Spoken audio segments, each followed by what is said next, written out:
Bueno, bienvenidos y bienvenidas a este nuevo capítulo del video podcast de Ciencia Sin Ficción. En esta ocasión con dos grandes invitados. Una de ellas es Sara, que ya había estado con nosotros como invitada, como expositora, ¿cierto?, de Ciencia Sin Ficción. Y en esta ocasión, una futura científica va a estar como conductora.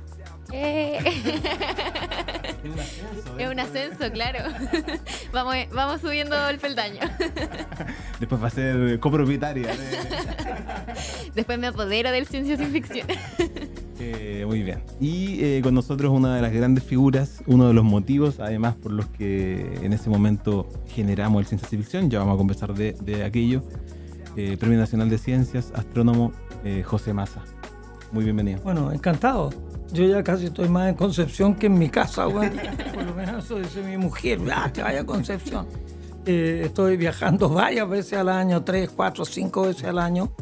Y bueno, con mucho gusto estoy aquí, con Ciencia Sin Ficción y con la gran Marjorie que me traía acá a Concepción y le echamos tanto de menos. Pero así por un recuerdo a ella, Sí. Y cada vez que vuelvo a Conce, digo, pucha, no va a estar ella, pero estará mirando.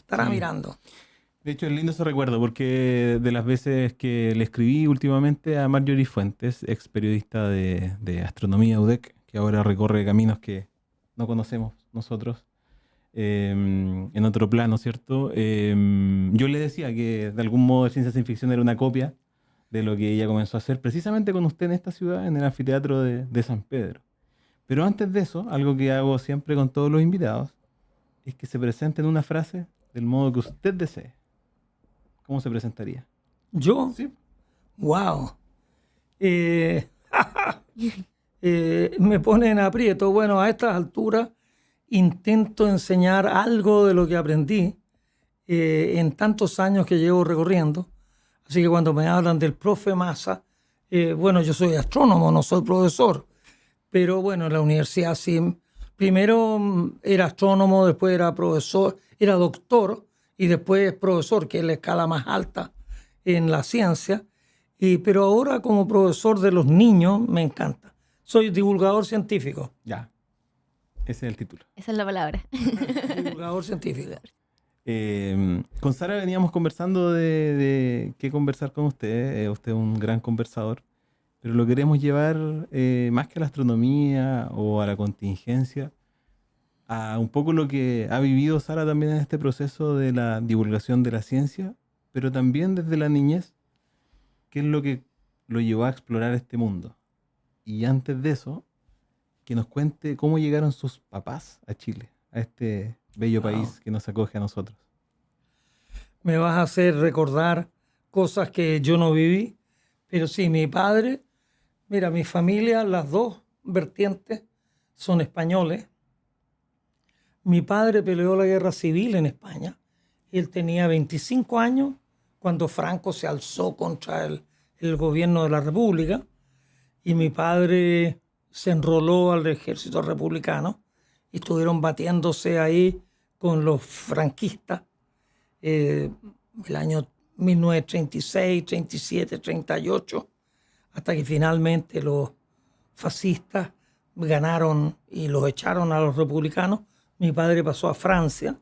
Los franceses, con bien poco sentido de la hospitalidad, los pusieron a los españoles en un campo de concentración en la playa en enero. Varios se murieron de frío, cerca de donde murió Antonio Machado, que no era de este grupo, pero había llegado ahí emigrando a Francia. Por otro lado, mi abuelo, la historia de mi abuelo es divertida, pero si se la cuento vamos a estar 2 horas hablando.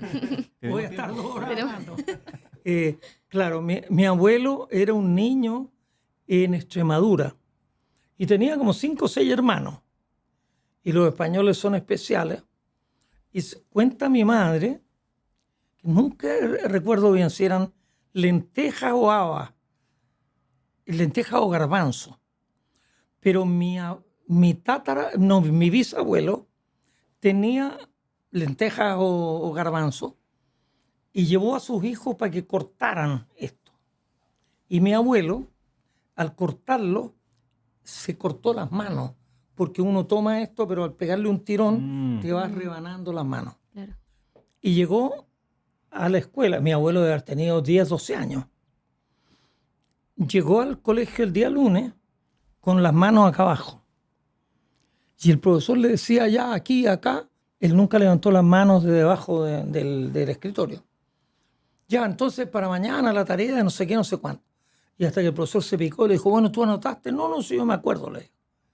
Y al final el profesor le dijo, a ver, muéstrame las manos. Y él le mostró las manos y tenía las manos hechas pebre, güey. Y el profesor, yo cuento esta anécdota porque yo creo que toda mi historia depende de eso. Un profesor de Extremadura que partió indignado donde mi bisabuelo. Y le dijo sin más rodeo, mira, tú tienes varios hijos, algunos de ellos muy brutos, llévalos al campo, pero a este no. A este yo lo voy a mandar al pueblo del lado porque él tiene que estudiar. Es lejos el más inteligente de tus hijos. Y afortunadamente mi bisabuelo dijo, ya, pues, como tenía varios hijos que nos ayudaban, bueno, soltó, Nicasio se llamaba mi abuelo. Casi el nombre que me pusieron a mí. Mi padre quería ponerme Nicasio, afortunadamente alguien me protegió de por alguna parte, güey, y me pusieron el nombre de mi otro abuelo que se llamaba José María. Pero yo casi Nicasio, y Nicasio lo mandaron al pueblo del lado, y en el pueblo del lado lo hacían trabajar en una farmacia. Y entonces aprendió a hacer papelillo y cuestiones, una botica, bueno. Pero después terminó de estudiar ahí y fue a Madrid. Y se fue con un grupo de los extremeños a Madrid. Y también trabajaba como trabajador de farmacia en las noches. Y en el día entró a estudiar leyes en Madrid. Sacó la carrera de abogado. Era miembro del Partido Socialista, el PSOE. Lo iban a poner de candidato a diputado. Dijo, no, un momentito. Yo no estoy para eso. Porque yo hago lo que me da la gana, güey. Nunca lo que me va a mandar el partido. De ahí así viene que, también, chao. de ahí viene la raíz Sí. Si creen que yo soy parado en la hilacha, mi abuela era harto peor, güey. Harto peor. Y la cosa es que finalmente hizo la carrera judicial y fue juez en 2 o 3 pueblos pequeños. Y durante la guerra lo mandaron a Barcelona y terminó como juez en el Tribunal Supremo de Barcelona. Termina la guerra civil, mi abuelo con mi madre, que era chiquitita, mi madre tenía 10 años y mi padre tenía 28, no se conocían. Mi abuelo, mi madre, mi tío que tenía meses y otro tío que tenía 7 años más que mi madre, se fueron en Francia a Burdeos y mi padre también a Burdeos. Finalmente salieron 3 barcos. Yo estuve a punto de no existir porque mi padre tenía que irse en un barco a México, el Mesic. Lo bajaron del Mesic. Después había otro que se llamaba el Ipanema. Lo bajaron del Ipanema. Según mi padre, yo repito lo que mi padre decía. Mi padre era militante del Partido Socialista, pero todo este operativo lo manejaba el Partido Comunista. Y como él no era comunista, así que gracias a que mi padre no era comunista, yo existo. Claro. Si hubiera sido comunista, porque yo no hubiera... En el barco con... Se embarcó en el tercer barco, que era el Winnipeg, y ahí también venía mi abuelo, venía mi madre, venía todo. Claro, y llegaron aquí a Chile en el año 39. Y bueno, y ahí se fueron los republicanos españoles, llegaron 2.200 en el Winnipeg, y hacían fiestas y se conocían. Y claro, mi madre tenía un desarrollo, había vivido la guerra, era una niñita, pero que no, es decir, no era puro jugar muñeca, ella tenía una madurez, bueno, tipo 15 años, así que prepárate tú, tipo 15 años, se encontró con mi padre en una fiesta, no sé qué. Mi padre era soltero, él tenía una novia en España. Y la novia quería casarse antes de ir a la guerra. Y él le dijo, mira, si yo vuelvo y tú estás disponible, ahí nos casamos. Él no volvió, pero ella tampoco estaba disponible porque se casó con otra. Así que mi padre estaba soltero porque no se dieron las circunstancias. Entonces, en el año 45, cuando habían pasado 6, 7 años de la llegada a Chile, Ahí mi padre se enamoró perdidamente de mi madre y le dijo, casémonos mañana. Porque mi padre, mira lo que es la cosa, mi padre tenía 35 años, 30, no, 30, sí, 35, 34, 35 y mi madre 15, 16. Y le dijo, no, yo no quiero llegar al altar con bastón, Juan, porque yo ya estoy muy viejo, quiero casarme ahora. Mi madre estaba estudiando en la escuela normal, le faltaba un año para terminar. Y mi madre decía, no, pero mira, a ver, déjame que yo termine. No, me quiero casar ahora. Y se casaron en octubre del año 45. En ese Y ahí tiempo- nació mi hermana, y después nací yo, y después nació otra hermana La mucho expectativa de más vida tarde. tenía que haber sido 50 años. Sí, era muy exactamente, baja la expectativa de vida. Claro. Entonces, si él se iba a morir a los 50, a los 35 ya estaba para tirarla. Bueno, y se casaron y eso. ¿Y nace José Massa el año? 48. El año 48. Nací, mis padres vivían en Villa Alemana, casi al lado de Valparaíso y Viña. Pero, por suerte, una matrona, estos héroes anónimos que uno tiene en la vida, que no sé quién era, mi madre con 19 años, era bien operada en los nervios, ya había tenido a mi hermana y ella me iba a tener ahí en Villa Alemana con una matrona. Y la matrona parece que le hizo un examen y le dijo, mire, no es por nada, pero dígale a su marido que se vaya a Valparaíso. Weón.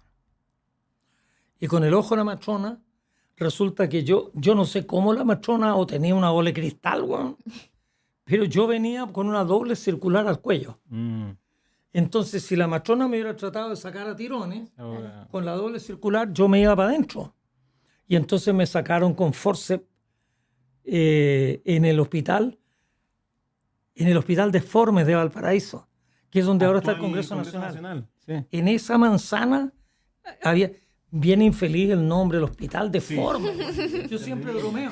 Yo estoy bastante bien para haber nacido en el Hospital de Formes. Pues. No pidan más, pues bueno, esto es lo que hay, lo que va quedando. Pero yo nací en el Hospital de Formes en enero del 48.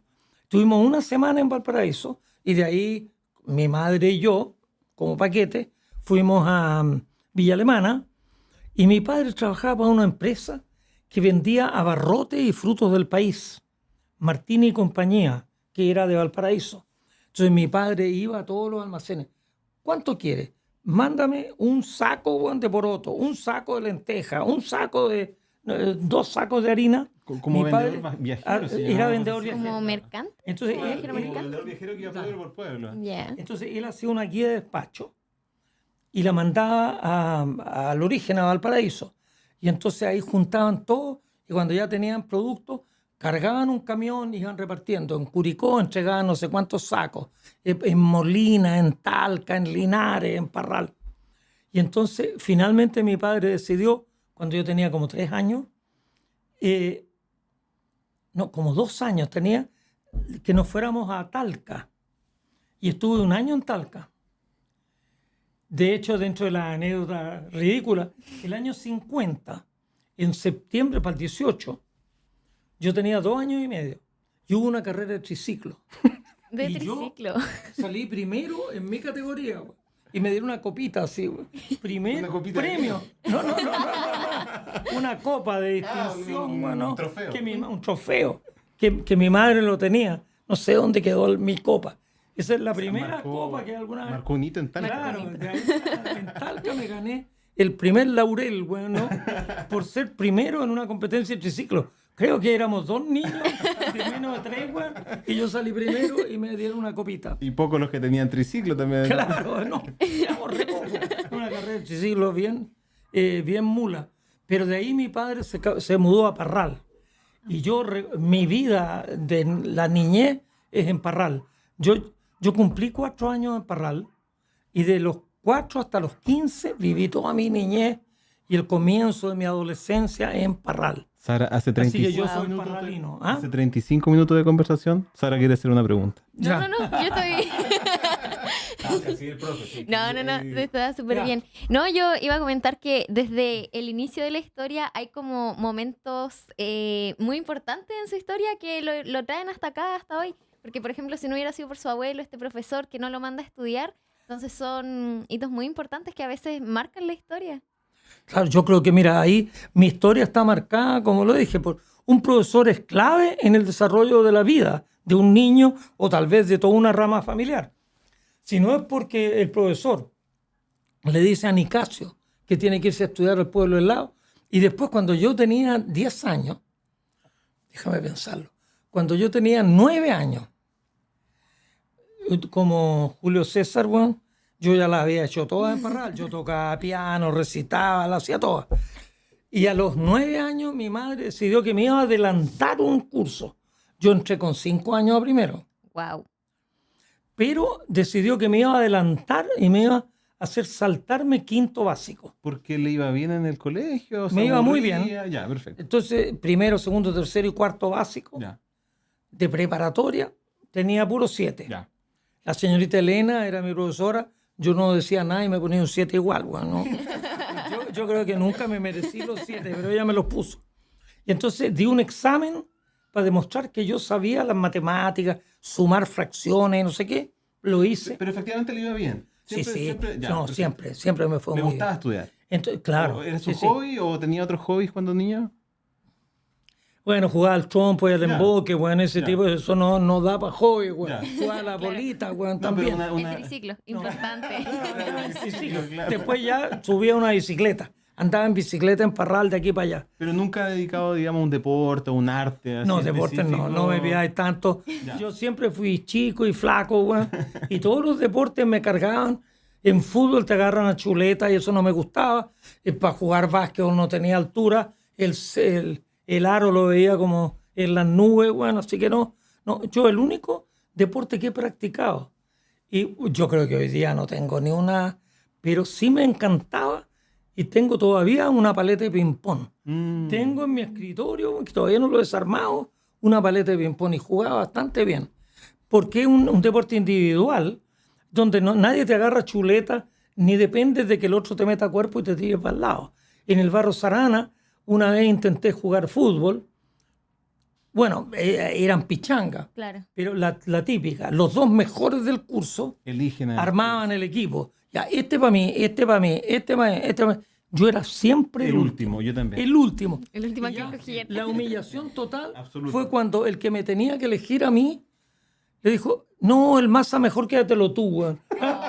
Y el que me tenía que elegir prefirió que yo jugara por el equipo contrario, güey. Ahí dije, no, esto no es lo mío. Entonces yo ahí empecé a ir a la biblioteca y a leer sobre los viajes espaciales Eso y sí me sobre ha pasado. Tsiolkovsky, no sé qué. Porque yo estaba en el Barro Sarana, yo llegué al 59. Pero Espere, espérese. pasó de Parral al Barro Sarana. Entiendo que el Barro Sarana es el Limba que El Limba. le dicen en Santiago. Inma, Internado Nacional Barro Sarana. Sí. Entonces pasa usted de Parral y después se va a Santiago. ¿Cómo es esa transición un poco de región, irse a Santiago? Terrible, terrible. Todo lo que te puedo explicar es poco. Y claro, además, mi madre con muy poco criterio, Dios la tenga en su santo reino, diría mi abuela, bueno, mi madre murió hace 2 años, pero decidieron adelantarme 1 año más. Yo estaba adelantado 1 año. En Parral lo habían adelantado, habían No, aceptado yo- adelantarlo. No, claro, yo además, claro, es que la vida de uno está llena de puras curiosidades. En Parral había 2 colegios, la escuela 1 y la escuela 2. La escuela 1 era de hombres, ¿Ya? por supuesto los hombres siempre se eligen el mejor número, y la escuela 2 era de mujeres. Pero kinder había solo en la escuela 2. Ya. Entonces kinder era el único curso que era mixto. Ya. Y estaba en la escuela 2. Entonces, mi hermana, que tiene 1 año más que yo, tenía 5 años y mi madre la metió al kinder. Pero yo me aburría como ostra en la casa. Po. Y le dije a mi madre, yo quiero ir al kinder también. A mediados de año me metieron a mí al kinder. Y yo iba y hacía, bordaba con lana. Todas las tonteras típicas de kinder. Mi certificado de kinder dice ya, un 7 en presentación, un 7 en esto, un 7 en esto, un 7 en esto. Por lo tanto, no es promovido a primer año por su corta edad. Yo no había cumplido 5 años. Eso era en diciembre, yo tenía 4 años. En enero cumplía 5. Y yo le dije a mi madre, yo no vuelvo al kinder. Yo no voy a un colegio para niñas, weón. Yo voy al colegio para niños. Pero Pepe, es que no te van a admitir, pues no tiene... Iba a tener 5 años recién. Bueno, vamos para allá. Y desde pequeño con ese carácter así, no, a mí no me mandan más al kinder. Sí, no, le dije, yo no vuelvo a esta cuestión. Entonces partimos a la escuela 1 y estaba la señorita Elena, que iba a ser mi profesora. Y me vio tan decidido que yo quería ir a primer año ahí. Al final me quedó mirando, me dijo, mira, yo te admito así, en forma condicional por 2 semanas. Yeah. Si tú no lloras en esas 2 semanas, ahí te dejo en el curso. Bueno, ni tonto estás llorando, güey. Así que, y la señorita Elena me acogió, yo era rubio, flaquito, chiquitito, me tenía como la mascota del curso, güey. Entonces yo entré con 5 años recién cumplidos, pero después cuando termino cuarto me hacen saltarme quinto, porque mi madre quería que yo hiciera sexto de preparatoria y primero humanidad en Parral y repitiera primero de humanidades en Santiago. Quería hacerme repetir primero para que así estuviera yo bien. Pero cuando me inscriben en el Barros Arana, el rector le dijo a mi tío, que era como el apoderado, le dijo, oye, pero este cabro tiene muy buenas notas, Juan, ¿para qué lo voy a hacer repetir? Sería además como no respetar el certificado de Parral.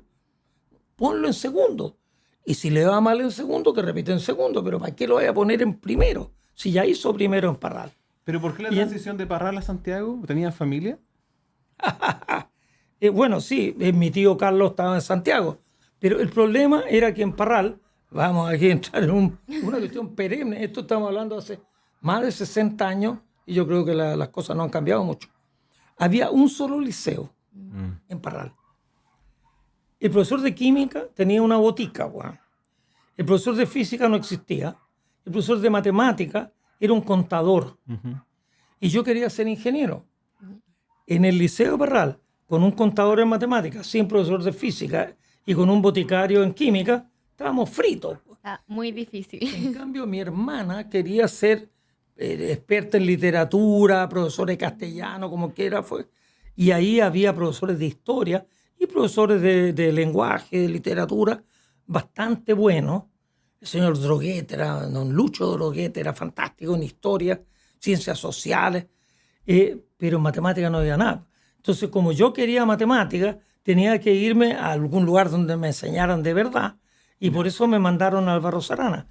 Pero, como no me hicieron repetir en el Barros Arana, yo llegué con 11 años a lo que hoy día es octavo básico, para ponerlo en el lenguaje actual. Actualmente sería como Pero con todos 14, mis compañeros ¿no? tenían Más o menos. 13. Claro. Sí, 13, 14 años se tienen octavo Entonces básico. yo estaba 2 2 o 3 años años, corrido. claro. Y cuando Y yo... de provincia más encima. Sí. Hay una diferencia enorme entre ser de provincia y ser de Santiago, porque había mucho en el Barros Arana, habíamos un grupo, entre los cuales estaba yo, que éramos de provincia, pero había muchos de Santiago que eran normalmente de familias que los padres estaban separados o que la mamá había enviudado y se había casado con otro. Los hijos que molestaban en la casa, güey. Afuera. Internado. Tengo, claro, algunas anécdotas que prefiero no contártelas, pero si esto se prolonga unas 3 horas más te las contaré. Pero no, eran salvajes estos tipos. Y yo, que era tonto como las palomas, oye, en el Barros Arana, mira, hay un patio, el patio amarillo, donde estaban los primeros 2 años, los primeros 2 niveles. Un edificio grande, el primer piso 5 metros por lo menos, segundo piso 5 metros más, y en el tercer piso un pasadizo y un muro que debe haber tenido 1,20 m de altura, así unos 25 centímetros de ancho, pero que daba para abajo a 13 metros de altura. Wow. Mis compañeros se ponían a correr por el borde del muro. Entonces yo les decía, ¿pero qué están haciendo? Cállate, tonto, tú no entendís nada, weón. Y yo, es que no podía entender. Yo era como un viejo chico, era como la voz de la mamá de estos idiotas. Entonces me empapelaron. Durante el primer año en el Barros Arana lo pasé pésimo, porque yo era muy gil y yo Muy en Parral correcto, estaba muy- acostumbrado a hablar con todo el mundo, pero en el Barros Arana todos me agarraron mala porque yo decía lo que ellos no querían escuchar. Claro. O si no, en el segundo piso, que no era tan alto, estaba como a 7 metros del suelo, se colgaban hacia afuera. Se colgaban así con las manos del borde. 2. Y entonces estaban un grupo aquí y un grupo allá. ¿Cuál de los 2 pedía que lo subieran? Porque estaba a punto de caerse, güey. Wow. Y entonces el que primero se rendía era el que perdía. Claro. Y entonces yo le decía, ¿pero qué están haciendo? Cállate, tonto, tú no entendís nada. No, yo entendía que eso era una idiotez, pero ellos se molestaban porque yo se lo enrostraba. Y al final, lo que pasó, yo creo que ese periodo para mí fue bien oscuro. Sobreviví porque yo dije, estos gallos no me van a doblegar. Cuando nos fuimos de vacaciones, todos mis compañeros pensaron que yo no volvía. Y cuando yo volví en marzo, todos me miraron como quien ve un fantasma. ¿Y tú qué haces aquí? ¿Cómo que qué hago aquí si está empezando las clases? Sí, pero es que pensamos que no ibas a volver. Todos pensaron que me habían corrido. Y no me corrí, pero me hice transparente. Me quedé callado. No hablé nunca más. Me quedé en un rincón. El resto del tiempo en el Barros Arana no lo pasé mal. Pero me cambiaron la personalidad porque yo era para adelante y me hicieron irme pegado atrás. Y con eso me ha costado mucho tiempo. Ahora cuando me dicen, pero que a mí bueno, no puedo decirte que no. La primera vez que la Marjorie Fuentes, me llevó al Parque Jorge Alessandri. No, me dijo, profe, aquí una charla al aire libre. Cuando veo, habían 1.100 personas. Chuta, se me llenaron de mariposas el estómago. Nunca. Yo daba charla para 100, 200 personas, pero 1.100 personas en el Parque Jorge Alessandri. Después se hizo oscuro. Al oscurecerse, uno ve con suerte la primera fila y ahí ya. Y después al año siguiente la Marjorie me llevó aquí al anfiteatro de San Pedro de la Paz.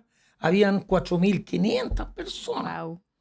Y No de tan ahí feo. para adelante, pero muchos meses. ¿Pero cómo? Bueno, si yo en Parral tocaba piano, tenía un programa en la radio, andaba por la calle, todo el mundo me conocía, hola Pepito, Pepillo, me decían de varias maneras con diminutivos cariñosos.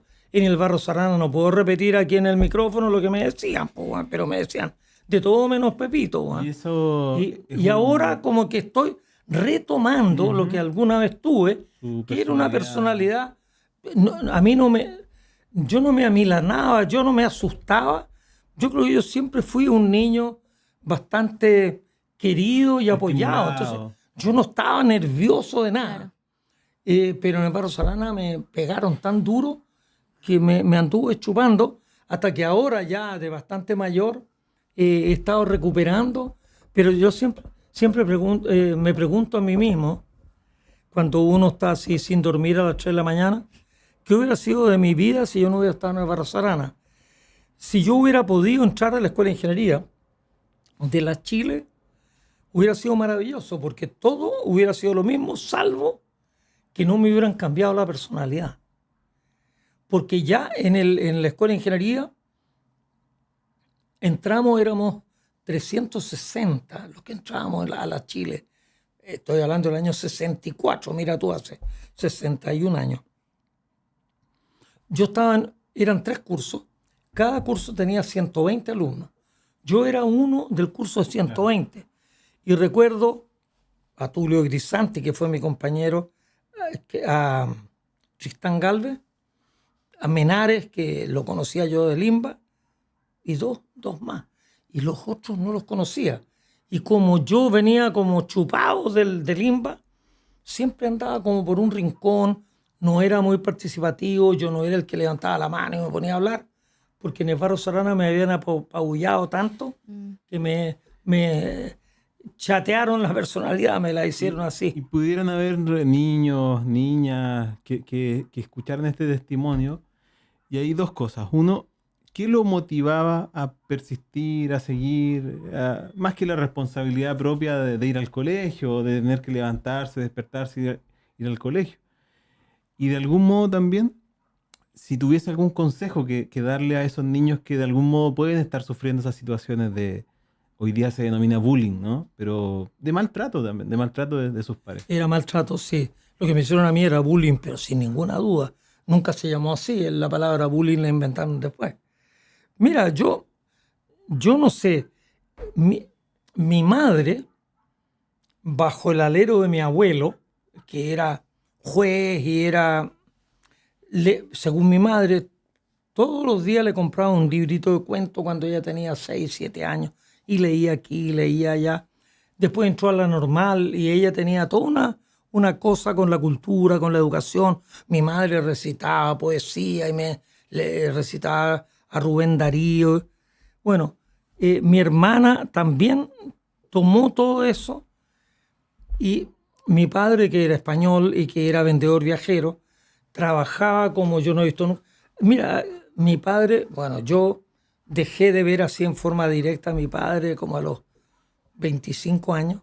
Nunca, no tengo ni una imagen mental de haberlo visto en cama, porque siempre cuando yo estuve en la casa, él se levantaba mucho antes que yo.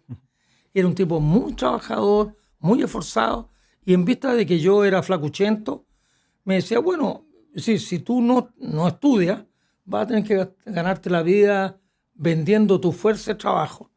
Pero tú eres un alfeñique, bueno, así que mejor estudia. Entonces me quedaba muy claro que si yo estudiaba, iba a poder ganarme la vida haciendo algo interesante. Y tal vez en Parral, en el primero, de primero a cuarto, con el descuento de la señorita Elena, que me ponía puro 7. Claro, yo era un poco más destacado o harto más destacado que mis compañeros. Entonces, para mí era natural que yo tenía que seguir machacando esa tecla, que era la tecla de la educación.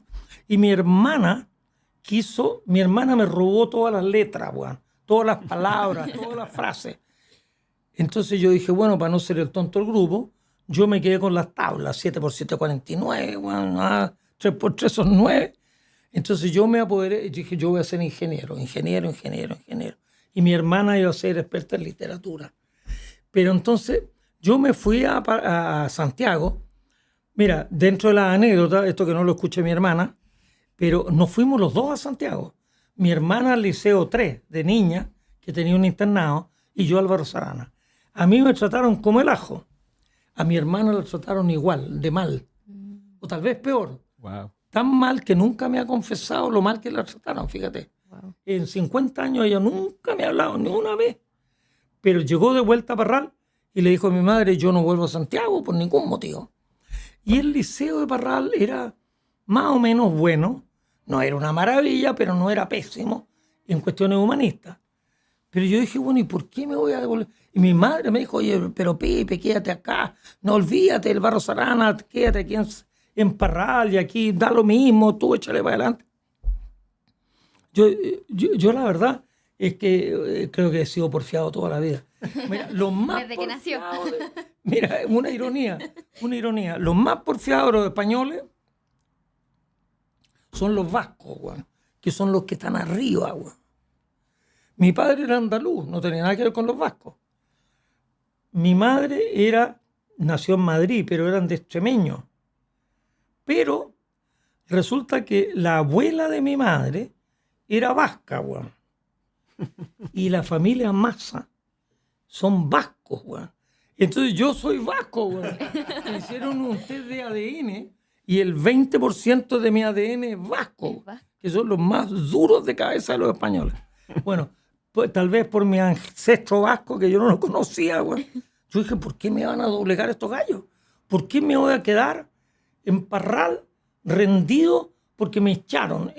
Mira, de todos los del Barros Arana de Segunda Humanidad, había 4 que yo los detestaba terriblemente porque eran muy abusadores. Habían 2 que te los puedo hasta nombrar, el loco Andrade y el loco Green. Y ese era el sobrenombre que le tenían. Entonces no eran de los tipos más sensatos, güey. Y esos 2 se fueron. Y después el indio Amonde y otro más, que ya no recuerdo. Esos se fueron. Pero si yo me hubiera quedado en Parral, hubiera dicho, yo me rendí ante un grupo de personas que no tenían razón. Yo estaba convencido de la razón la tenía. Yo soy porfiado, pero hasta como la mujer del Piojo. Yo me voy a morir con la mía. Dije, estos tipos no me van a doblegar a mí. Yo volví porque ya más o menos le había cachado el mote de que si tú te quedas callado, te haces transparente para el grupo. Ya no eres tema. Entonces, es como, mira, yo escribí una vez una cuestión y que creo que es una... En tenis, a mí me gusta ver tenis. Yo no practico deporte, pero me gusta verlo. En tenis, cuando hay uno que recoge la pelota, la recoge, la pasa para allá y se para frente al esto y se queda tieso. y cuando se queda tieso, se hace transparente. Desaparece el pasapelota, quedándose inmóvil. Yo me quedé inmóvil, pegado a la pared, y entonces de tercero humanidades, que viene a ser primero medio, hasta cuarto medio, no tuve ni un problema, pero sí me transformé en un niño bastante solitario. Claro. Claro. Porque había uno que es mi amigo hasta el día de hoy, el Pato Vaso, que lo quiero mucho. El Pato Vaso era casi igual de gil que yo. Era un año más chico que los demás. Y yo soy un año más chico que el Pato Vaso. Entonces yo tuve ahí una complicidad con él, la complicidad de los giles. Y otro más, el Menares, y casi nada más. Después, no sé, Claro. como 3 o 4. El- Pero la gran mayoría yo no me metía con ellos. Como yo no me metía con ellos, pero yo creo que uno tiene que tener en la vida una cierta, un cierto sentido de lo que uno quiere hacer. Y uno, ojalá, pueda darse el lujo de no dejarse llevar por el viento. Cuando uno se mete, bueno, yo recuerdo, fíjate, dentro de las cosas raras, cuando entré a la escuela de ingeniería, llegué un día a ver dónde era para saber. Usted quería ser ingeniero en caminos. No, yo quería ser ingeniero químico o ingeniero eléctrico. Ah, ya, La ya. electricidad. Mira, cuando yo era niño en Parral, yo vivía a una cuadra, literal, de, ¿cómo lo llamaban? Los motores o la planta. Había una planta eléctrica que generaba energía Una subestación. continua, corriente continua, y que siempre había un ronroneo. Yo iba para la esquina de mi casa, para la otra esquina, yo estaba como a 100 metros de la planta, y de repente un día, esto es como los cuentos de García Márquez, llegó la electricidad, porque habían hecho esta subestación en Laja. La Endesa estaba poniendo corriente alterna, en toda la zona, y llegó la corriente alterna. Y yo recuerdo en mi casa que habían unos interruptores que se les daba vuelta, que eran interruptores de corriente continua. Yo creo que ni los cambiaron, y le metieron corriente alterna. Entonces yo encontraba maravilloso que con la caída de agua movían una turbina y generaban electricidad. Yo tenía una bicicleta con un dínamo. Ponía el dínamo, pedaleaba y se prendía la luz. Entonces yo más o menos cachaba, mi física llegaba hasta ahí. Yo pedaleaba, el dínamo hacía, no sabía cómo yo, generaba corriente eléctrica y alumbraba la... Entonces esto era lo mismo, pero a lo bestia, ¿no? Una caída de agua en vez de un pedaleo, una turbina y generaba corriente eléctrica. Y me parecía fantástico. Entonces yo quería ser ingeniero eléctrico. Lo que le quería comentar es que respecto a ser transparente ¿Mm? o dejar que esas fuerzas, digamos, ganen, es que hay niños y niñas que actualmente se tienen que hacer transparentes y no solamente en su hogar, Claro. o sea, no solamente en su colegio, sino que también en su Una hogar. estrategia como de supervivencia hoy en día, como el callarse, el no enfrentar o no ser como confrontacional. Hoy en día en los colegios pasa mucho y lo que usted vivió fue bullying. Sí. Y ahí también tener estos ángeles que usted comentaba, de decir, bueno, su papá, ¿cierto? Que lo trabajaba, que lo veía trabajar, entonces tenía que esforzarse para estudiar. Su hermana que Claro, ya yo tenía también modelos. seguía Mi modelos, exactamente, mi los padre, referentes. claro, mi padre había llegado a Chile con 28 años y una mano adelante y la otra atrás. No tenía nada. No tenía ni siquiera papeles. Lo mismo mi abuelo, mi abuela y toda mi familia llegaron así, nada más. Pero, y eso es una de las cuestiones que yo también predico y por eso es que hago todas estas cosas. Caramba, mi padre no tenía nada, pero sabía hablar bien.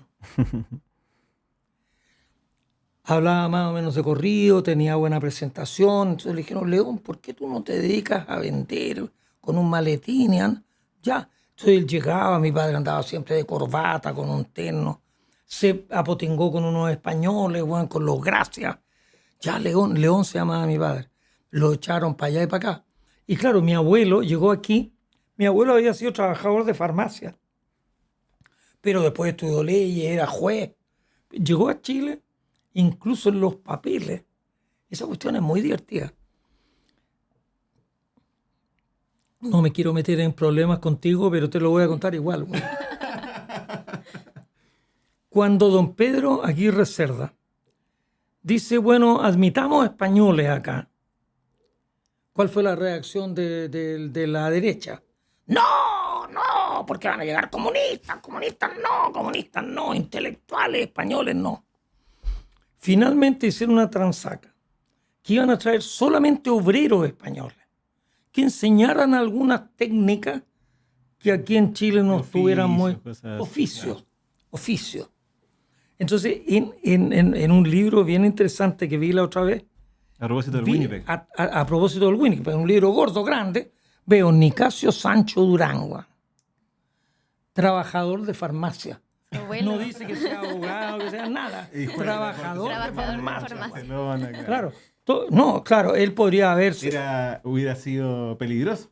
Claro. No, pues, entonces no querían, y mi padre campesino. Claro, mi abuelo, José María Massa, al cual yo le copié el nombre, bueno, me dieron el nombre de él, tenía 2000 olivos, y es bien divertido. En Arjona, en el sur de España, la propiedad de la tierra es colectiva. Tú no eres dueño de la tierra, pero un cierto número de olivos pueden ser tuyos. Tú puedes comprar, tú tienes tu olivo, pero en la tierra colectiva, la tierra es de todos. Wow. Entonces mi abuelo era dueño de un cierto número de olivos, que mi abuelo los podaba, los cuidaba, cosechaba ahí las aceitunas y las vendía a una aceitera que quedaba en Andújar, para que hicieran aceite de oliva. Y mi padre, a los, no sé, pues de los 15 años para adelante, le debe haber estado ayudando a mi abuelo. Claro. Entonces mi padre podaba los olivos, tenía un hacha de una forma bien especial, parecía las hachas de los bomberos, que lo usaban para podar. El olivo no es un árbol, no es un roble, pues es un árbol chico, pero tenía un hacha especial para podar y una tijera de podar. Entonces mi padre figura ahí como campesino. Y bueno, y acá en Chile, bueno, no tenía campo, no tenía olivo, entonces emprendió otra actividad. Pero yo creo que yo de toda la vida vi que en mi familia, bueno, era un poco explotar la parte intelectual, que tal vez teníamos algunos más dedos para el piano, y que si no, era trabajar un trabajo más duro. Y bueno, pero lo otro que yo creo que uno tiene, ojalá los niños sepan enfrentar. Claro, yo encuentro, pero que es terrible que en los colegios no hagan un esfuerzo mayor por evitar el bullying, porque ahora una cuestión es el bullying que te hagan en clase, en un recreo, o una que te desafía a ti, te tira los pelos, ¿no? Ya te voy a encontrar afuera, y que se agarren dos mujeres y que se revuelquen en la puerta del colegio, lo encuentro medio brutal. Pero también está el bullying que te hacen a través de las redes sociales y te tratan de lo peor. Y ahora con inteligencia artificial te pueden poner una imagen tuya que estaba en un cabaret, no sé dónde, güey, y que andaba con una pluma, güey. Y las niñas muchas veces se derrumban porque están en boca de todos por lo que ponen en las redes sociales. Claro. Debería haber mucho más cuidado, porque yo creo que en realidad cuando uno... Mira, una de las gracias, cuando me dicen, ¿qué opina? Yo soy ya como el niño símbolo de los adultos mayores, güey, de ser adulto mayor. La gracia que tiene es que a uno le importa un manito, güey. Si dicen, como un meme, güey, que vi que me daba mucha risa, un viejo como yo, un poco más mayor, que decía, ay, ¿qué pasó con él? Está preso. ¿Y por qué está preso? No, es que una niña lo acusó de violación y él se declaró culpable, güey, porque se encontró fantástico que le dijeran. Y el juez lo metió preso por mentiroso, güey. Claro, a mí me da lo mismo lo que digan o lo que no digan, me rebota todo. Pero cuando uno está en la adolescencia, que está realmente empezando a mirar el mundo, uno tiene una sensibilidad. Por eso es muy importante, yo les digo a los niños ahora, yo no tenía conciencia. Cuando yo estaba en Parral, la expectativa de vida eran como 50 años. Entonces yo de niño igual pensaba que la vida era infinita, pero la vida se acababa a los 50. Ahora la vida se está acabando como a los 80, 90. Las mujeres están viviendo 90 años. Los niños de ahora van a vivir más de 100 años. Entonces tienen que tener un propósito, encaminar la vida. ¿Qué es lo que Claro, uno puede vivir la vida de un día en otro, pero es, con todo respeto, es como yo tocaba el piano de niño, a los 4 años tocaba piano. Entre los 4 y los 8 toqué piano y ahora me da rabia que me ponen una partitura y no la sé leer, pero yo la leía, me ponían ahí y yo tocaba. Si yo toco las teclas de una en una, sin ton ni son, también puedo decir que estoy tocando el piano. Pero para tocar el piano hay que tener una partitura. Uno tiene que darle sentido a lo que estáis haciendo. Una visión, Entonces, un mapa. yo no puedo vivir los días de uno en uno, como quien toca hoy día el lawan y después toca el fawan. No, hay que darle sentido a lo que uno quiere hacer. Por último, si queréis no hacer nada, decir ya, este es mi propósito en la vida. Pero hay que tratar de la próxima pregunta de Sara, además me tomo de sus palabras porque hay cientos de miles de niños hoy día que están llegando también sin papeles, como era la historia suya, ¿cierto? Absolutamente. De su familia. Sí, sí. Con títulos universitarios de otros países, que acá tienen que ser fuerza obrera, en fin. Así que también vemos cómo esas familias que tienen que enfrentarse a la migración, así como usted lo vivió, puede al final llegar a ser un premio nacional de ciencias como usted. Así que también es un mensaje para esos niños y niñas que hoy día están viviendo esa situación en Chile, en Latinoamérica y en el mundo, En el mundo en general. Claro, bueno, yo en eso te acoto. Yo no podría tener el descaro de tener una palabra ni siquiera suave en contra de la inmigración.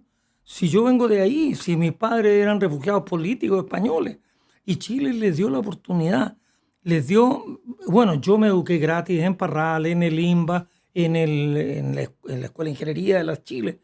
Entonces, si el país nos dio la oportunidad, y por otro lado, una cuestión que a mí me complica, y que bueno, cada cual hace lo que le da la gana, pero yo te digo, es cierto, el país me dio la oportunidad a mí, como se la dio a muchos otros, pero no es que me dijeran aquí tiene esto, no, me permitieron que yo trabajara y me ganara la cosa.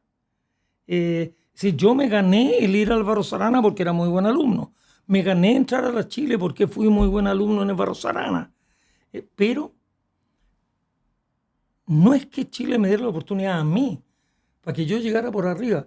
Yo creo, humildemente, que me dieron la oportunidad a mí de que yo engrandeciera al país, porque yo de alguna manera hice que este país fuera microscópicamente mejor.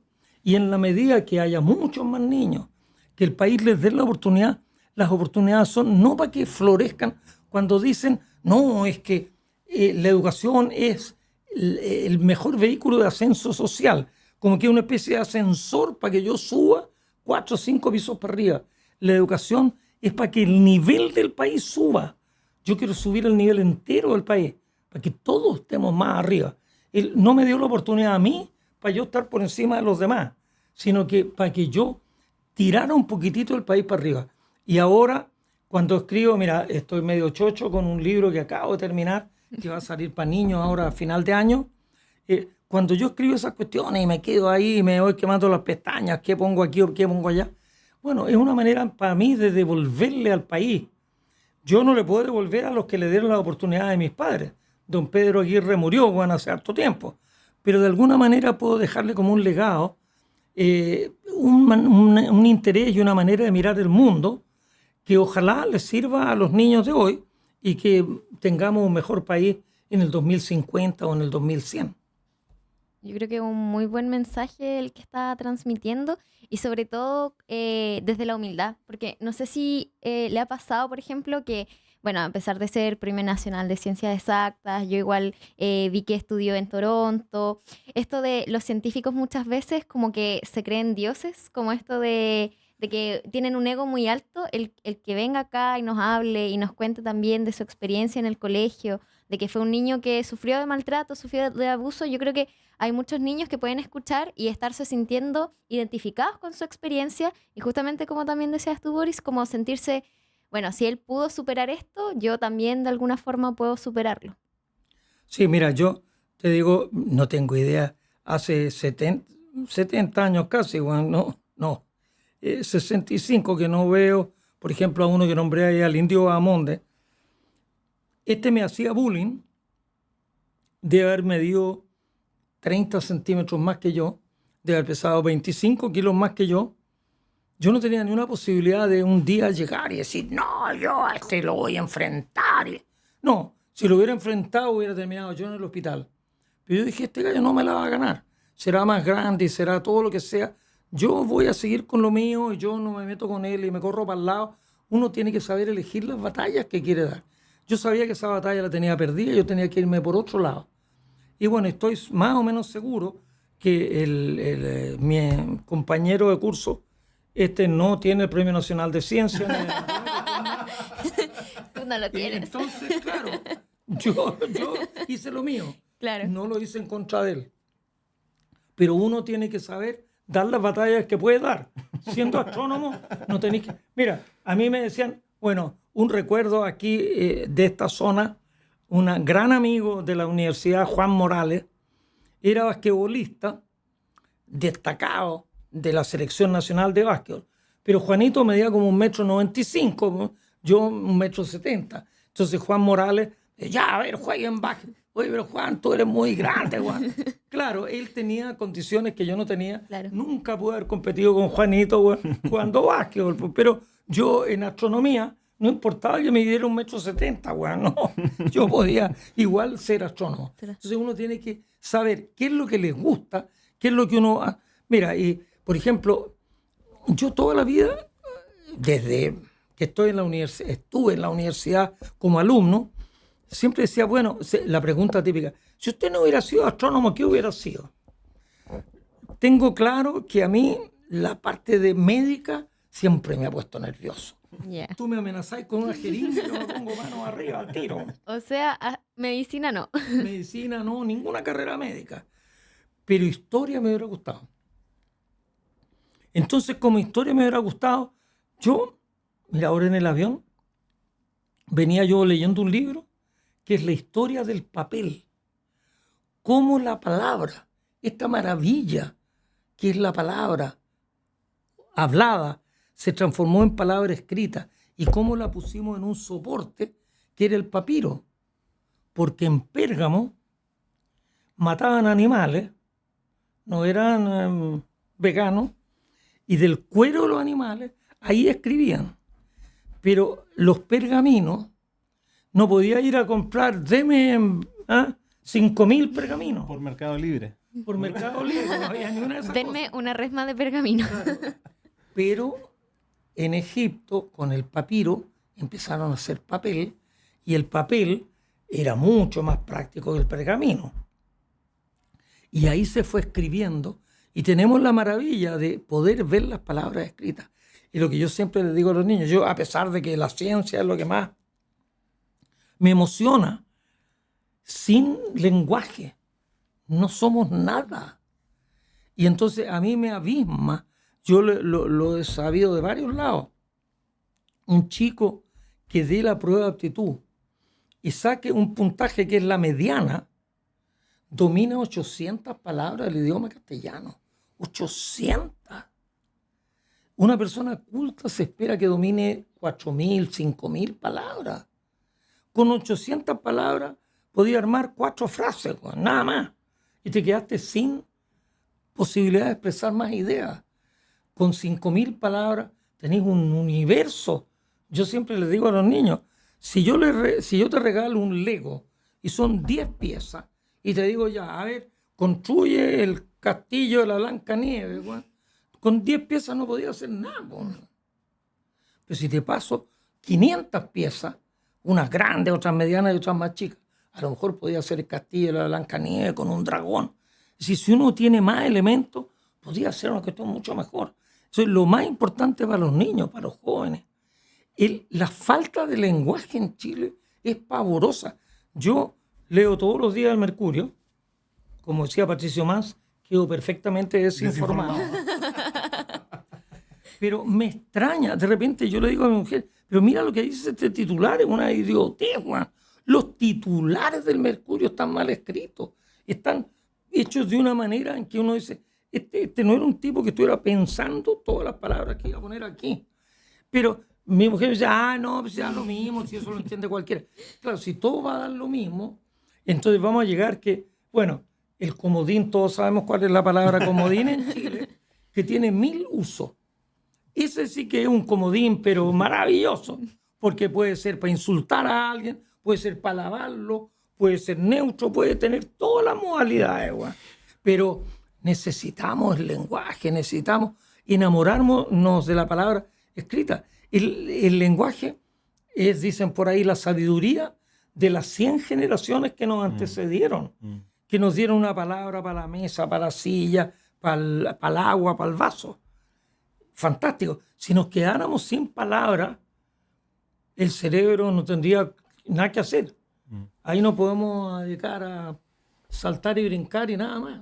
Claro. Entonces es muy importante que los niños lean y que lean lo que les dé la gana, que lean de piratas, que lean novelas románticas, lean lo que sea, pero lean y lean y lean y lean. Me quiero tomar de eso también para ir un poco terminando, para no abusar de su tiempo, profe. En relación a también lo que hace Sara, que es la comunicación.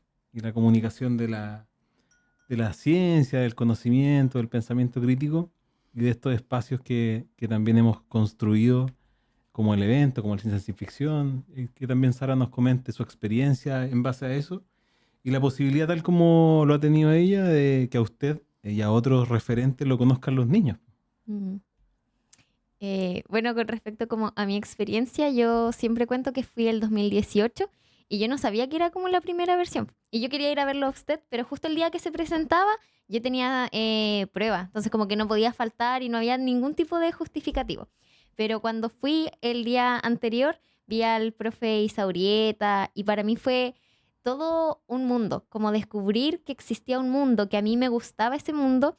Era como estar en un concierto. De hecho, yo creo que habíamos hablado de esto, que era como estar en un concierto, pero en vez de cantantes, qué sé yo, eran divulgadores científicos. Y ahí fue como el primer acercamiento que yo tuve realmente a la ciencia y que no era como cuadrado, este espacio así como medio cerrado, fórmulas raras que muchas veces uno también cuando es pequeño como que le dicen ciencia y se asusta porque piensa al tiro en las matemáticas, la química, que es difícil, que es complicado. Y acá fue todo lo contrario, fue súper ameno el ambiente, fue como casi un festival. Y yo también después, años más tarde ahora, hago esa alusión que para mí en Ciencia Sin Ficción es como un festival de la ciencia en donde uno como estudiante puede disfrutar, puede hacer amigos, puede conocer a sus ídolos. En este caso yo conocí a varios de mis ídolos este año. Entonces, claro, siento que son muy buenas oportunidades que se entregan. Sí. ¿Qué nos puede comentar, profe? Porque usted recorre el país haciendo conferencias masivas, además de miles y miles de personas. Sí, yo creo que lo que es muy importante, en mi opinión, en la divulgación científica, es entender que para divulgar hay que tener dos condiciones y que son difíciles. Uno es tener ganas de contar lo que uno sabe, que eso no se da tan fácil. Y lo otro es saber lo que uno podría contar. Entonces el problema es que hay alguna gente, hay algunos, vamos a apelar a mis colegas, sin nombrar a ninguno, que tienen un poco, por ponerlo ciúticamente, es como un sentido pitagórico de la cosa. Pitágoras era un enorme científico que decía que el conocimiento era para los espíritus superiores. El vulgo no los entendía. Entonces Pitágoras nunca escribió lo que él pensaba, porque si lo escribía, lo podían meter en el cachucho, lo podían perseguir. Entonces él tenía discípulos y todo lo que él había aprendido lo transmitía en forma oral, porque decía que la cultura y el conocimiento era para la gente que sabe. Discípulos que tenían que estar 7 años en silencio. Y, por ejemplo, una cosa que me regalaron un libro muy bonito, de uno de los grandes físicos de la época de Newton.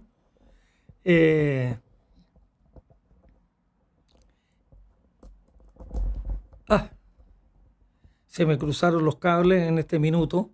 Ya vendrá. El libro se llama Cosmoteoro y es de ¿De quién es? No, no sabía. No, No, no.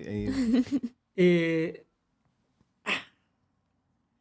Chuta, cuando uno quiere, ya me está pasando, cuando quiero acordarme, pero en todo caso, este gallo escribió un libro de divulgación científica. Chuta, me quedé trancado, pero a lo que la anécdota es que el libro lo escribió en latín, porque el latín era el lenguaje de comunicación para todos los demás.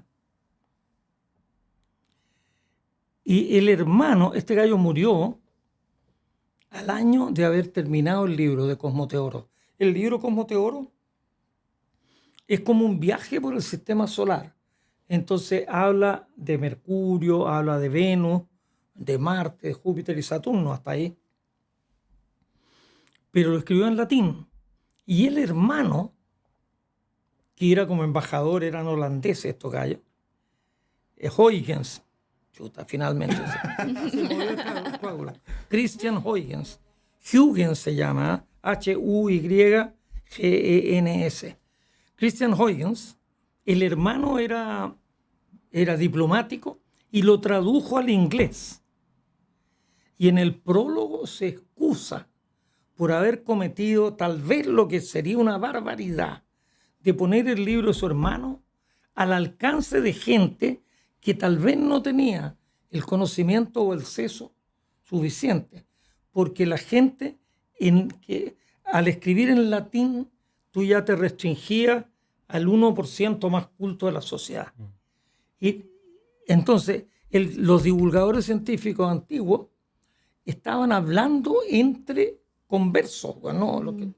Yo creo que para divulgar la ciencia hay que tener ganas de contarle a la señora Juanita, ¿no?, en qué consiste el viaje a la luna, que ahora van a ir los de Artemisa 2, que va a ir una mujer y que va a ir esto y lo otro.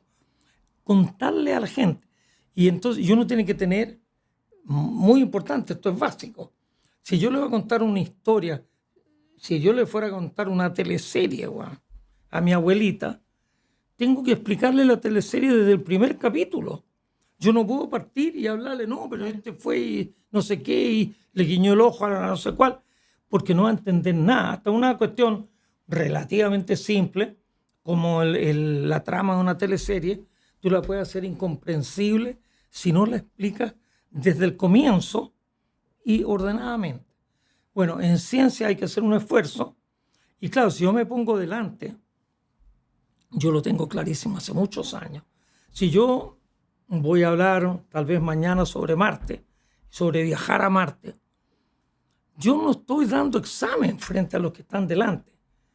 Yo estoy tratando de contarle a la gente que me está escuchando las cuestiones más simples para que ellos entiendan un poquitito. Yo no quiero contarles todo sobre Marte porque los podría apabullar.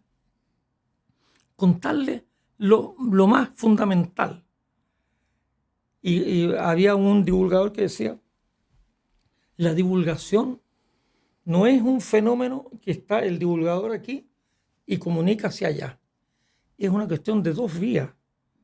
Uno comunica y el público de alguna manera te hace una retroalimentación. Y es en ese andar virtuoso de que uno habla y el otro ya sea te hace una pregunta o te interrumpe, ahí se produce la comunicación. Porque si yo me paro delante, por ejemplo, no quiero hablar mal de mi amigo periodista, pero me dice, no, dé usted una charla sobre supernovas. Las supernovas fueron la pasión de mi trabajo científico. Pero yo sé que las supernovas no las entiende nadie. Yo hace años que no quiero hablar de supernovas. Porque, claro, yo me paro ahí, yo podría hacer una charla así, hasta medio dormido, de supernova. Pero sería para que la gente sepa lo que yo sé de supernova. Pero no van a aprender nada. Entonces es un ejercicio inútil. Yo por eso hablo de la luna, yo en el sistema solar no trabajé nunca, pero hablo del sistema solar porque es lo más cercano y lo que más fácilmente la gente puede entender.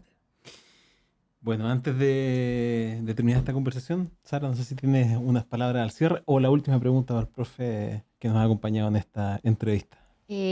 No, muy inspirador la charla, saber de su historia, de cómo sus abuelos llegaron acá y se fue forjando su vida, su infancia, pasamos por su infancia, su adolescencia, así que muy inspirador saber que uno lo ve tan lejano, con un Premio Nacional de Ciencias Exactas, con una trayectoria increíble, con un currículum increíble, saber de que también hemos compartido como algunas experiencias. Entonces como que eso, espero que alguien más se haya sentido identificado con esto y que le haya quedado como claro ese mensaje de que si está sufriendo algún tipo de abuso en el colegio, bullying, lo que sea, que no es el final, sino que hay herramientas, hay que pedir ayuda también hoy en día, también hay mucha más conciencia sobre eso y que uno puede llegar a ser como el profe Pasa.